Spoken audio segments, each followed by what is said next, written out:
context. It is the experience of light and sound in medieval spaces. Early on, I did work on the imperial investment in the cult of the Mother of God, the network of sanctuaries in Constantinople, and how the ancient concept of Victoria was transformed into imperial victory led by Christianity, by the Virgin Mary. But slowly the research, being based in California, changed by the place where I was, and this incredible landscape, nature, the two colors of the year, gold and green, brought a different sensitivity to my own material. I felt almost I was living in the Mediterranean while being on the other side of the world. And slowly but surely I started to be interested in aspects that are temporal in medieval art, that look at the spaces and the objects within the spaces as installation, where sunlight, as it rotates in the space, animates different places and actually brings semantic focus to different parts of the church. So my second book was on the golden icons of Byzantium. These were relief icons that were illuminated with candlelight, and seeing these objects actually in candlelight completely transformed the way I perceived what is lively in an image. Our history is based on a Renaissance model where lifelikeness is very important, imitation of nature. But medieval art is anti-classical and works according to different standards. And in these standards, liveliness is something that is phenomenological. It could be brought really by the changing light in the space, human prayer in the space, that human breath that affects the wafts of air, the breeze in the space. And as a result, the candle starts to flicker, and this flicker is immediately picked up as the animation of the golden surfaces.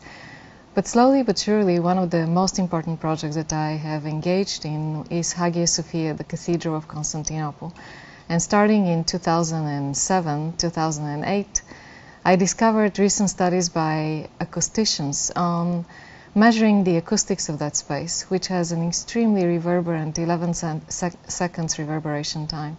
And so I started working on that, moving to architecture with focus really on the empty space, the importance of empty space and what it does as a void that gathers light and sound.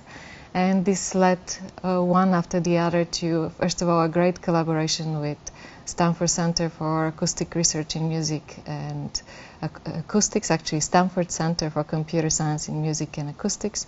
And with this project also a collaboration with Cappella Romana, which is the foremost choir Byzantine chant. But to speak really about the major impact of this research, it is the recognition, first of all, most of the time in our contemporary world, even more so in the United States than here in France, but definitely in the studio we are here, we're used to dry sound, where semantics is very easy to follow. What I say is very easily decoded by the listeners. But the extremely reverberant spaces are the ones that transform human speech into emanation. And you're listening no longer for the meaning of the words, not to mention that so much of the texts that are performed are very well known by a medieval audience.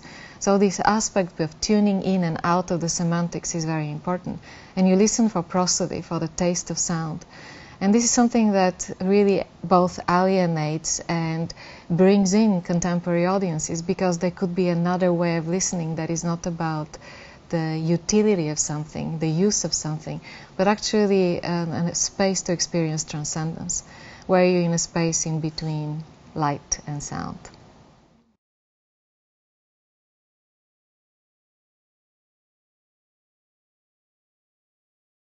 The question about globalization is complex, and I think it affects both teaching and research. Teaching is probably slightly easier to reflect on, because we expect it in the American system, you expect it to teach very large classes that address many different historical periods and different cultures. And this is the place where thinking about, for instance, decolonizing approaches to our history is very important, and seeing the connections between texts that are written like Saidiya Hartman on Losing Your Mother, which is about the Middle Passage and the system of power within West Africa, and how it is connected also to large European forces of pushing into slavery large slots of the population. And for a medievalist, in a sense, to encounter this material, it's easy to approach it through teaching, where I could bring about the concept of restructuring of power that never disappears, it's never destroyed, it's just reformulated in a different way, and connect that to the great empires of the East. For research, it's slightly different because we expected a very high level of expertise in what we do, so we are not expected to dabble in things. But there, I would say, I am also thinking in globalization not only in terms of space and time, but the place of the humanities within exact sciences and social sciences. Art history is within the discipline of the humanities, where music is as well. But what I have seen, also practiced through my work, is the importance of being able to bring in research that comes from, for instance, for me, acoustics and engineering, and make it relevant to the medieval material, but make it relevant not in the sense of humanities giving the input within the data, in a sense, within a large system that is developed by the sciences, but actually the humanities being the driving force. That modern science could reconstruct the acoustics of a space like Hagia Sophia, or the next project that I'm working on right now, on Conques.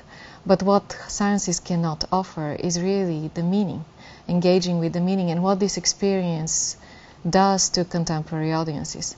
I am also invested in transforming my research into performance. I have organized several concerts as well as an exhibition, and I think it's very important to reach large audiences, which are not always our lecture halls, and might not be, in a sense, television and radio, but it actually could be an aesthetic experience, that this material is presented in such a way that attracts the modern listener. For instance, this extremely large reverberation time, it always gets a question at the end of the concert of what it means and how it is related to also aesthetics of power.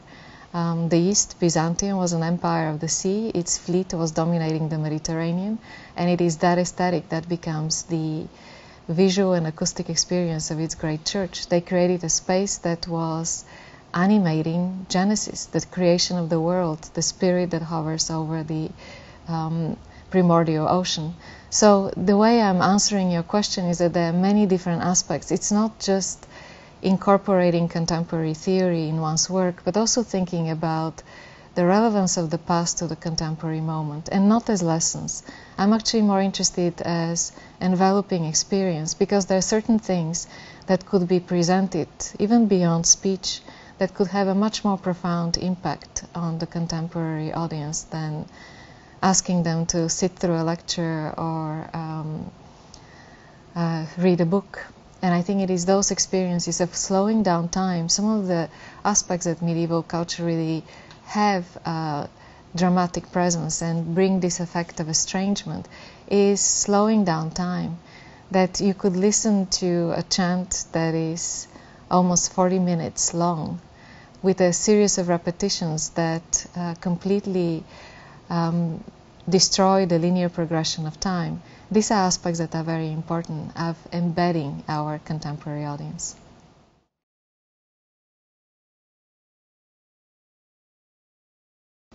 I'm trained as a Byzantinist, but the project with which I have come here in Paris is Western medieval. For the past 4 or 5 years, I'm working on the music at Conques, which is a site in the area of Routledge in Occitania, in southern France.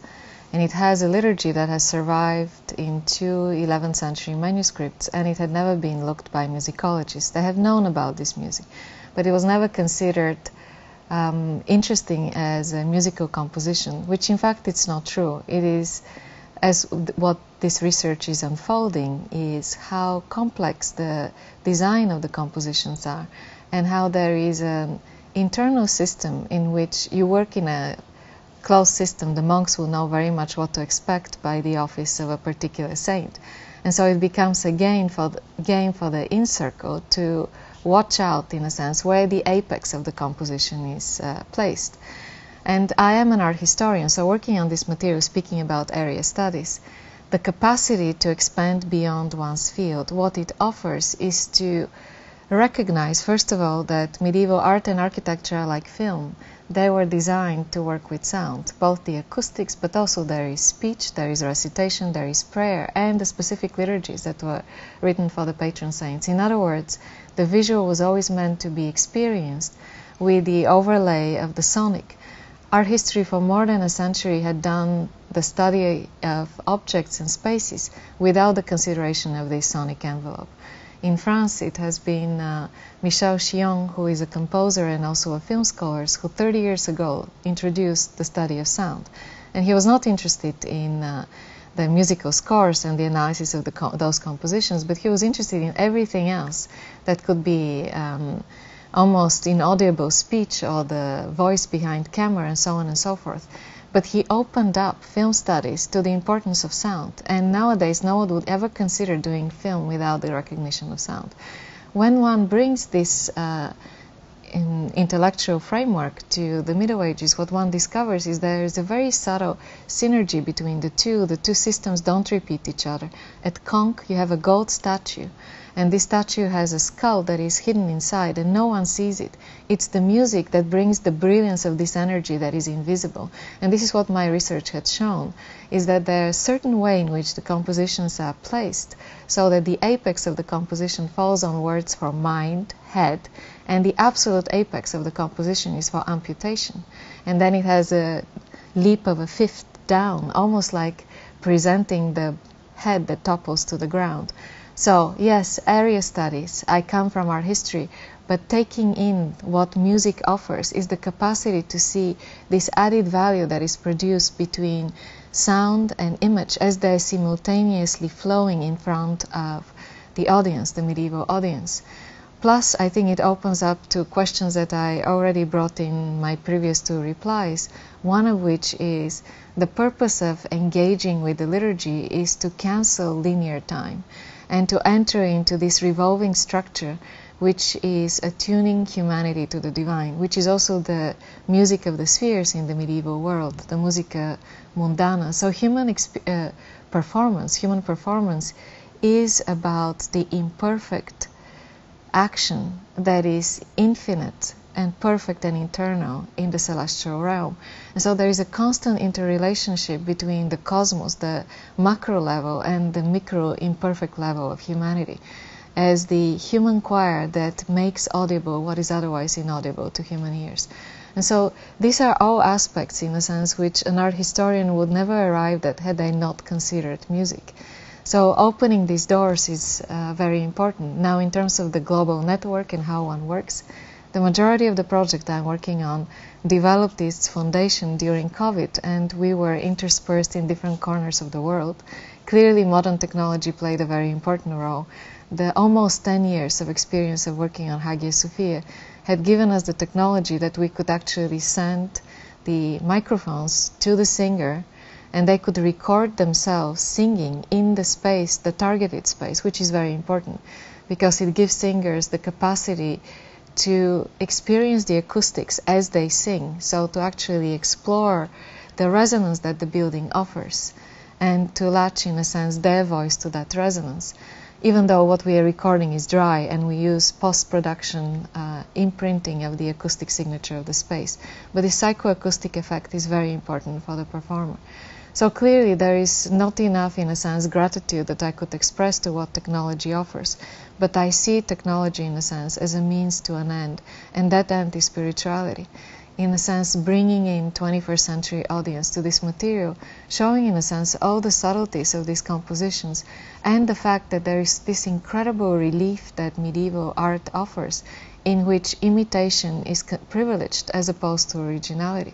And what we see in a monument like Conques, with its architecture, the art, and the music, is that there is a perfection of a system. They knew how to manipulate the system. That the music is not innovative, in a sense, it doesn't develop polyphony, but what it offers is an incredible monophony, Gregorian chant, in which poetry and music are so timed to the acoustics of the space and to the artistic work, this golden statue, that it produces an effect that even if you don't understand the system, let's say you are a peasant that had entered this space, you'll be affected in the way light and the incense that is burned in the space and the movement of the sun in sunset, in the way it lights up the statue in just one moment, even though it stays contre-jour for the entire day. It is this, in a sense, moments of divine revelation, of epiphany that happen that could affect the viewer even if they actually don't know the system and have not been trained in that system.